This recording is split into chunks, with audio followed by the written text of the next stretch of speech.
Hello, I'm Mark Bassingthwaite, the risk manager here at ALPS, and welcome to ALPS in Brief, the podcast that comes to you from the historic Florence building in beautiful downtown Missoula, Montana. As many of you know, I have been in Florida now for a number of years, but I'm back at the home office here, and we have a special event every 2 years where we bring in a lot of our bar associates from various bar associations around the country. And then we have some special speakers that come in and talk about all kinds of things.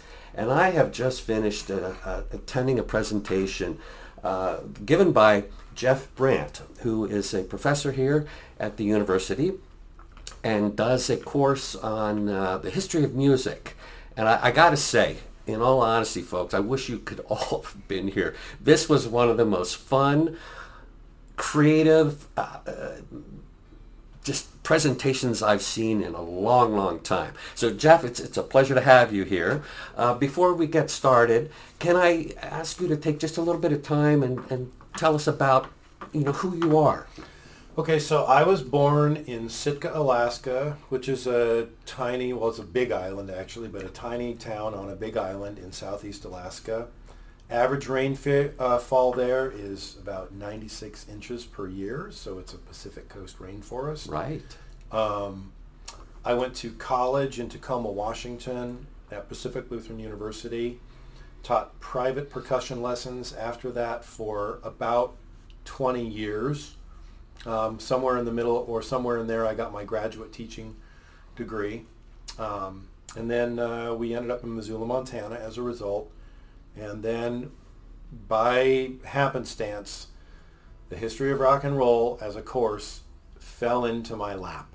So that was an established course before you got It here. was. Okay. Yeah, there are a lot of people that have taught it prior to me, but when I was given the opportunity to run with it, it was one of the first online courses developed at the University of Montana, and that's really when I dug in because I knew that teaching it in an online setting, I was going to have to be more aware of the points I was trying to get across, right, and how they were delivered. And so I dug deeper and deeper into the historical aspect of the course, and then I just started creating these different slide programs, and now I'm on my third set of slides, and I think it's my final because they're so good now I don't want to mess with them. But that's my brief history. So then, and I didn't realize this is online. Could anybody get online and just take this course? Anybody can take it online, and I'll give my spiel about online education. To be honest, here is I think online education is good if you have time to do it. I think in-person education, generally speaking, is better. I would agree with you. Yes. But there are so many different resources now for people to learn. Just with YouTube alone, you can go down an endless pit of stuff on one member of one obscure band, it seems. Yeah. So, yeah, mine is one of the many resources out there. You're welcome to share. If folks, I'm telling you, if you have any interest at all in the history of rock and roll and want to have some awesome fun, this is a course I would encourage you to take and see. I didn't realize how might folks find this? Well, you go to the University of Montana. I believe you have to register as a student. Okay. And then you'd think that I would know all the hoops you have to jump through, but you have to jump through several hoops, and then you can take online classes. I do encourage people who are, not working 40 hours a week and who are interested in really digging in to take it in person, because there's so much more interaction with the way the clips are played and the way the slides are presented. But you get on the University of Montana website and search it, and you can join the online course or the face-to-face. So you clearly have a passion, and it just seems like listening to you, you're having just a ton of fun too, and I love that.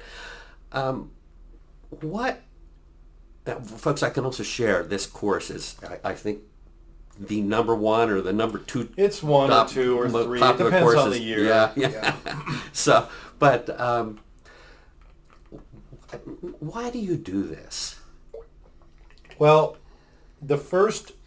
honestly, the first time it fell in my lap, I was just kind of given the opportunity to sub for somebody.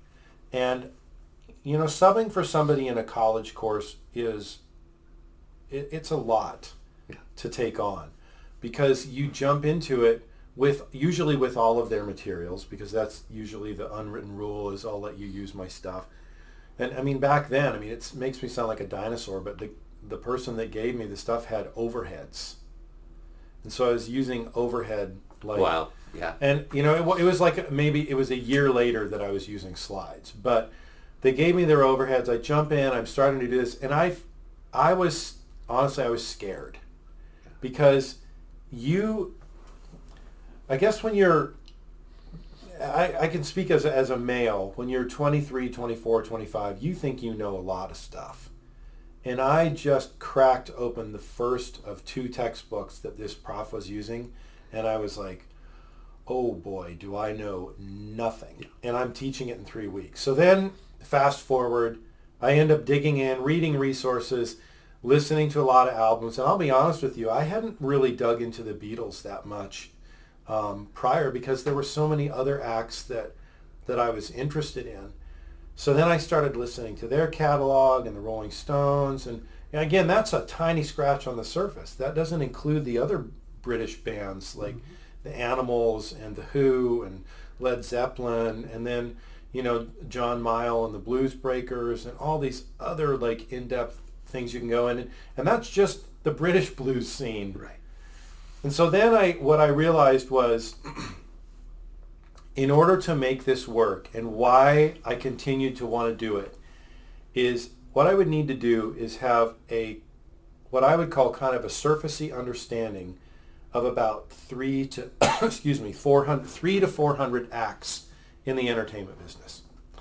And so gradually, bit by bit, the department would buy my recordings. I would go and dig in and listen to everything from, Blind Lemon Jefferson to the Spice Girls. And I would just year by year chip away. And when you get into a subject like counted cross stitch or skiing or building doors, you get better at it and you realize ways to enjoy it more.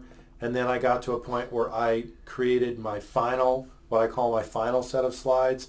And I really, really carefully planned out the layout of the slides, how the format of the class was going to move, and how I was going to justify only featuring certain artists as opposed to leaving out bands like the one I always pick on is AC/DC, because they're not really a part of the course. So that's why I do it and why I like to do it, because it's like anything else where you get into it, then you kind of become addicted once you have a little taste. Yeah. Oh, I get that. Year after year, how do I want to say this? Let me do it this way. What do you hope students get out of your class? Well, there are these objectives that we write in the syllabus that you're supposed to abide by, et cetera, and I do. But what I really want people to get out of the course is I want them to understand a general approach, or I guess have a general understanding of the social history that rock and roll highlights in America. That's one thing. Okay. I want them to understand that rock and roll is not white. It's not Elvis Presley. Right. It's not AC/DC. It's not, even though I love them, it's not Metallica. It is something that came about quite by accident and through a lot of pain. And that part is kind of an inconvenient truth that some students don't like. And so I have to warn people in the beginning, I'm not going to sugarcoat this. I'm going to bring it directly to you. Some of the things are inconvenient truths that you may not have faced prior. And depending on how invested you are in learning as a person, it may buck your understanding of how this thing has worked. Yeah. And so, like, just for example, the inconvenient truth, like I was mentioning today, that Elvis Presley is a cover artist. Bill Haley is a cover artist. Mm-hmm. They're not original rock and roll artists. Right. The original rock and roll artists are people like Chuck Berry and Little Richard and Bo Diddley and all of the artists on Chess Records. Those are the original rock and roll artists. But because of the unfortunate existence of so much racism in our country, a lot of those people were shoved aside because it was easier to market people with light skin. So that's another thing I want them to go away with. And maybe if I'm going to highlight a third thing I want them to go away with is an understanding that you can listen to more than one subgenre within rock and roll. Like, because you get people that are quote-unquote metalheads. Right. And people that are into technopop. And people, or house. Or people that I like 70s rock. Or here's another category I have. People that love the 60s. They have blinders on. Like, if it's between 64 and 69, it's in. And if it's 70 and on, it's out. The understanding that if you listen to, pick your artist, like name a person. Let's just pick like Katy Perry. If you listen to Katy Perry and you put hours into it, you will grow to like that artist.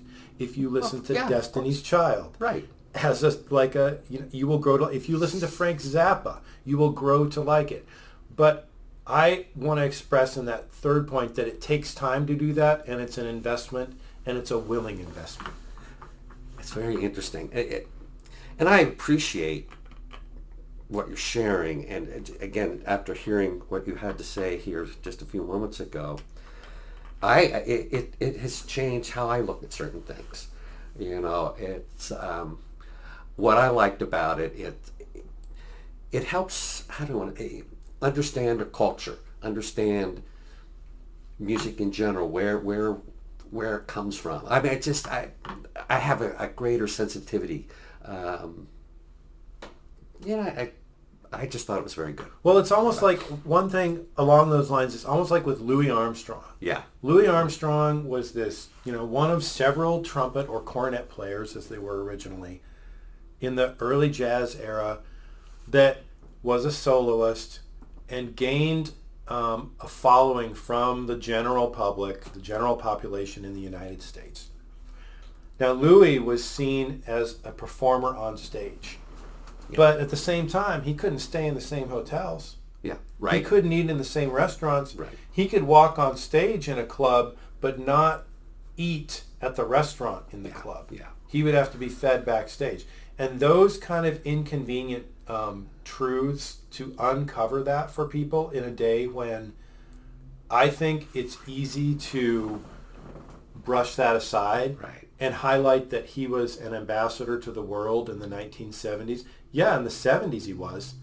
But for the majority of his time as a performer, he was only respected as a performer, not as a human being. Oh, boy. That, to me... But I agree with you. That is a great message. I think...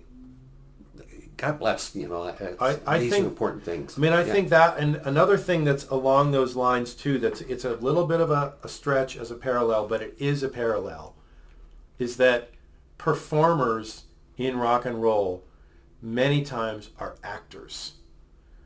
Okay. So if you're in a heavy metal band, right, and you're acting all angry on stage and chugging away on your guitar up there and singing these lyrics that are full of vitriol, that doesn't necessarily define who you were at breakfast at 10 o'clock that morning. Right. Or who you are when you're off tour with your wife and kids, or with your partner at the winery or whatever. That's a different thing. And there are a lot of people that can't get past that. They see, name your hard rock artist, that's an evil person. That person puts on sweatpants, watches reruns of shows that we all like on Netflix, okay? Enjoys a donut every now and again, right, and takes a walk with a just dog. Real people. Right, they're real people, and that part is also misunderstood about rock and roll, in the same way that people can't or don't want to unveil the truth about black artists. Right, right. One of the things we talked a little bit last night, and again, you were sharing this in your presentation. One of the things that really sort of struck me was your comments about synthesizers.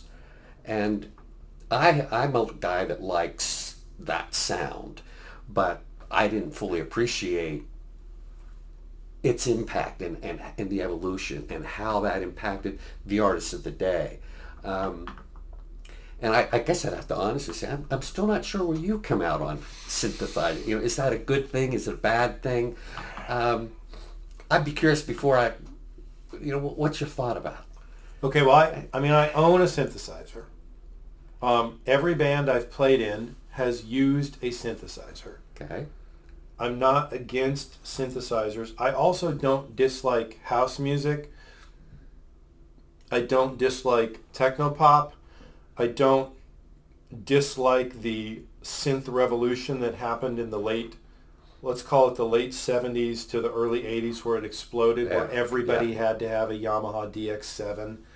I don't dislike that. What I think is problematic is the idea that this machine is everything. Right.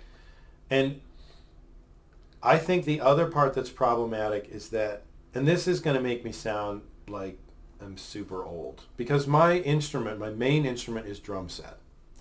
And, people will ask me, well, why haven't you dug into this or this or this about the history of rock and roll? And say, well, because I also practice instruments and I have a passion for playing them. And to me, it's not just about reading and regurgitating facts. It's about keeping up my musical, skills. But what happens when you get into the world of synth is, to some degree, you lose the world of any sort of musical technique, because the machine can do so much of it for you. Okay. Right. And I think that the bad side of synth is highlighted like groups like Human League. Because if you look at a group like Human League and their early stuff, it sounds like da da da da da da da da. Exactly. It's very robotic and Yeah. synthesized, as we should say, in the sense that everything is exactly placed on the exact moment of the exact quarter of the beat, that there is no doubt in your mind exactly where the center of the beat is. But you can press a button and the synthesizer can do that. Whereas on piano, you have to go to make the same da da da da da, you have to go fingers 4 3 2 1 da da da da da da da da da da da da da da over and over again to make that same key do that. And to some degree, whenever electronics jump to the next level, we lose a tiny bit of our ability to perform on those instruments. With synth, you lose a little bit of ability to perform on a general keyboard. With electric guitar, you lose a little bit of ability to perform on an acoustic guitar. With electric drums, you lose a little bit of ability to play an acoustic drum set. Imagine if there was an electric French horn, for example. French horn is one of the most difficult instruments to play. Of course. Period. It's like a French horn, missing notes on a French horn is a Monday. That's normal. You can't avoid it. Imagine if there were a way to synthesize so that it would know that your note was going to be missed by your embouchure and it would bring the correct note out. We would lose some of maybe the desire to practice and get it to where we are. That's where I feel it's the bad side of synth. But in general, I'm with you. I like the sound of the synthesizer. I like the ideas you can get from the synthesizer. I even like the drum ideas that you get from a synthesizer. Yeah. But I think that, like we were talking about last night, it's like you can go too far with something where you need to think about reining it back in. It's like alcohol. It's like collecting cars. It's colors of carpet in your home. At what point in time do you say enough is enough? Yeah. Well, my interest in this, it's my understanding again that when this technology, as it sort of evolved and really became mainstream, there were a lot of responses, one of which was, this is going to put people out of work, because you shot, I think it was the Moody Blues. Yeah. You could go and They you then could go need and the tour. orchestra. Didn't need the string players. So it changes. I hear you can lose some skill sets because the machine is doing it for you. But it also brings about, I think, some creativity. And it seems to me, once the revolution happened, the music industry didn't go away. But how it works changed. Yes. We're at a point where I think, and even involved, we're having all kinds of discussions and reactions with the evolution of generative AI. Mm-hmm. There are people saying this is going to take jobs away from all kinds of people, not just musicians with the synth. But I also could see that this could bring about some incredible creativity opportunities, allowing just the exploration of music to go far further in directions we may never even think of right now. Right. Could you do all sorts of things with tones, vocal tones, and I don't know. Yes. What is your thought? Where do you see this as a game changer? Is this much ado about nothing? Well, first of all, I think that it's inevitable. Okay. It's like, you could use the Pandora's box example. Once Pandora's box is open, then it's open and you can't shut it again. Well, the synthesizer was going to be developed. I'll tell you why. Is because it comes from the pipe organ. Oh, really? The pipe organ is the first synthesizer. The pipe organ has stops that create different sounds. And if you study the pipe organ going way back, you look at real pipe organs, they have sounds on them where you pull stops out that make it sound like a flute and make it sound like a trumpet. I never thought about it that way, but you're right. Yeah. And it has a pedal system because pipe organ players have to read 3 staves. They read treble, they read bass, and then they read sub-bass, as I'll call it. I honestly don't know the exact term, but another bass clef for their feet. And so they're basically playing, no pun intended, a synthesizer with their feet while they're playing 2 synths with their hands. That's the original synth. So people that think that this came about in like 64, it's been around since Bach. Right. And guess what? It's not going away.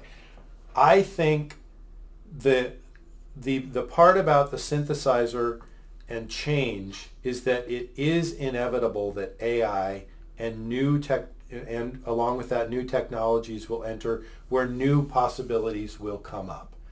And I think that the good side is some things are a little bit easier for us to do. For example, Pro Tools is a program where you can click, click into the program and cut right in, and it both takes the ambient sounds from before and the ambient sounds after and blends it together so you can't tell the person was clicked in at that moment.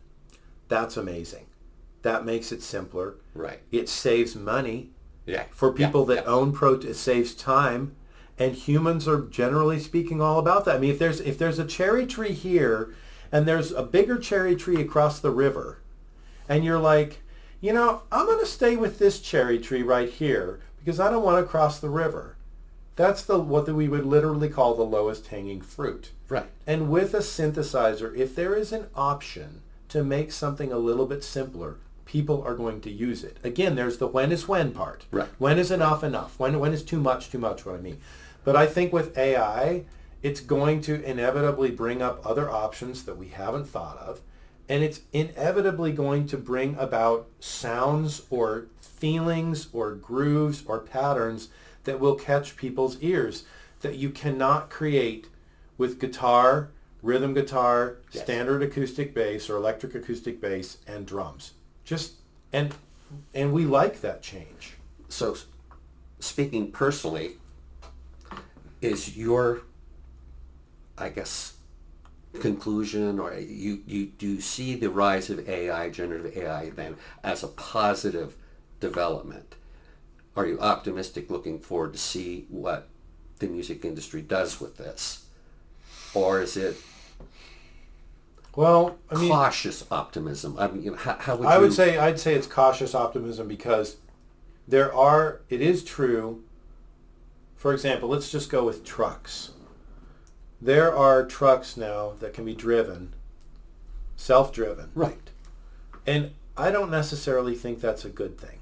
I would. First of all, I think Yeah. that we can put things on trains. And I know I sound like a total socialist here, but you can put things on trains and all of those cars are quote unquote self-driven by the one engineer up there and it's very efficient.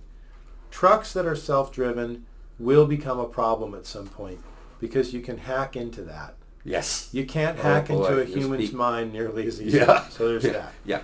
So I think that it's good to have the humans operating things. Yeah. At the same time, with the music business and recording, if you go back to the 60s and then the 70s, you had tons of studios that were busy hour by hour, day by day, week by week. You'd have to book into that studio 6 months in advance to get a 4-hour space. Right. Now there are studios that are completely abandoned because they've moved into people's homes because of the laptop, because of microphones like the one we're using right here, and because of the synthesizer. Is it good or is it worse? It's change. Yeah. That's what it is. Yeah. Is it going to affect having lots and lots of people play a string track versus using a synthesizer to simply overdub things? Yes. It's going to affect that.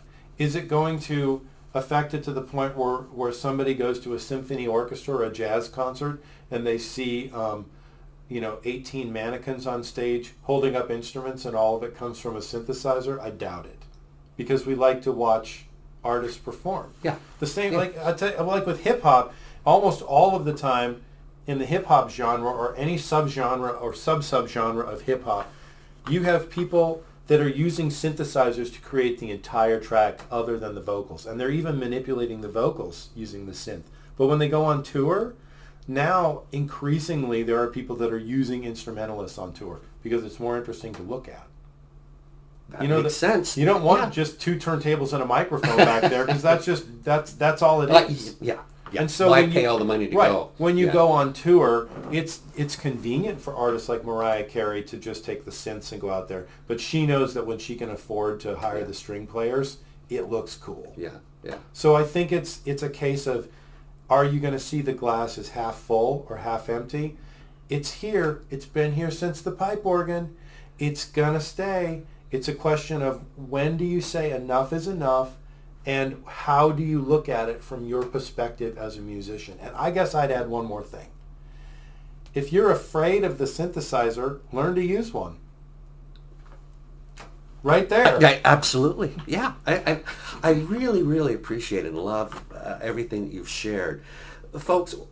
One of the reasons I wanted to do this, as you well are aware, our profession is struggling. There's a lot of people that are very much embracing the AI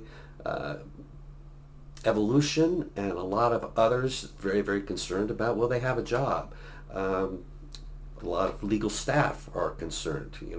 Will I have a job in a couple more years? Because I'm using AI myself to do a lot of writing. And it's saving me tons of time, and it elevates my game. It really does. But I still am the one that polishes. It's an idea generator for me. But so getting back to this, I'm hoping that it is helpful to you who are listening as we think about the challenges, the concerns, work through this. It's easier to hear and get some thoughts about how we should be responding, or what do we do with all this, when we talk about it in the context of something else. So discussing this as it relates to music, I think is very eye-opening, and I love the comment. You are absolutely right. The It's hard to say. I always get tongue twisted. It's really tough to say. But it's been around since. It's been around since the organ. And I never really understood that. And I think some similar things can be said about AI.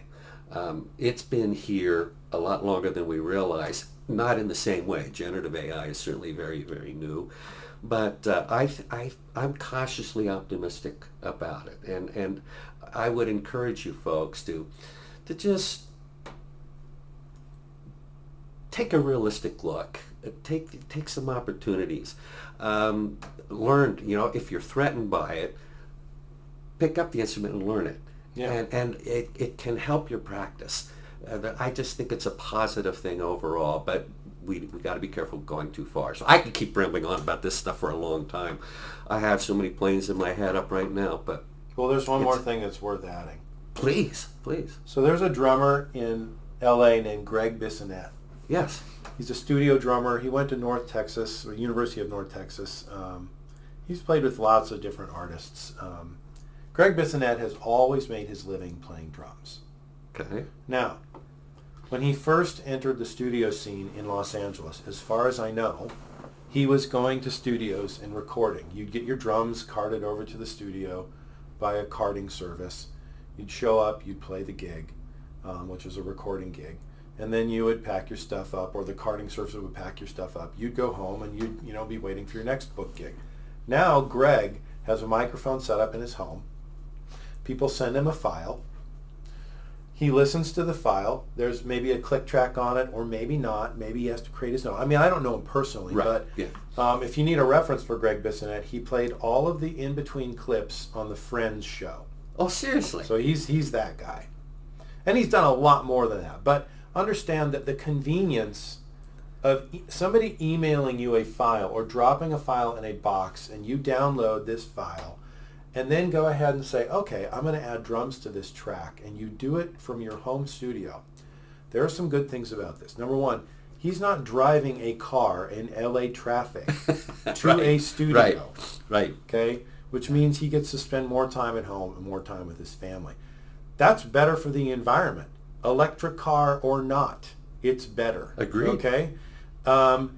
It doesn't have the same in-person work environment that you had, say, in the 60s when the Fab Four or the Rolling Stones were like right there together, like hashing it out, like, what does this mean? That's different. But the truth of the matter is, I don't think anybody who's listening to something Greg Bissonette has recorded probably would go, oh, well, this obviously is something this guy did at his home studio with the downloaded file. So in that way, it doesn't matter. Again, it's a choice of how do you want to do the track. Is it a jazz band? You probably need to come together and play. Is it a digital track and they want live drums on it? Send it. Who cares? Right. Again, this idea of, change is the only constant. I mean, maybe I'll be eating my own words and I'll be replaced by a robot that has all of the personality of a human being and knows every single history of rock and roll fact. Sure, maybe that'll happen. I doubt it. But people like Greg Bissonette are still out there finding a creative way to make a living simply because they went, oh, now I need the studio at home. Oh, now I need this technology so that the files can be sent to me. I need my microphones, everything tuned up. Yeah. You still find a way to do it. And I think that we will. And I've never bought that line about AI, and knock on wood, that it's going to come together and destroy the human race. I think that's silly. Yeah, I do too. I think what it's going to do is it's going to be one of those things where we just have to be careful how we use it. Mm-hmm. And I think you could say we have to be careful. We have to be careful about how we drive Hummers. Yeah. We have to be careful about not making buildings too tall. Right. We have to be careful about not making wave machines so powerful that kids get knocked over when they're going to a wave machine at a water park to have fun. It's pretty simple stuff. Yeah.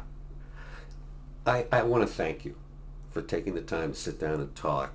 And you have said so eloquently things that I have trouble saying. It's just, I can't put it into words in the same way you do. All I can say is, folks, Jeff, the insights here, what I'm trying to get across, I hope it's self-evident now. You're summarizing all this just perfectly. So that's it. I appreciate your coming. I'll let all of you get back to work.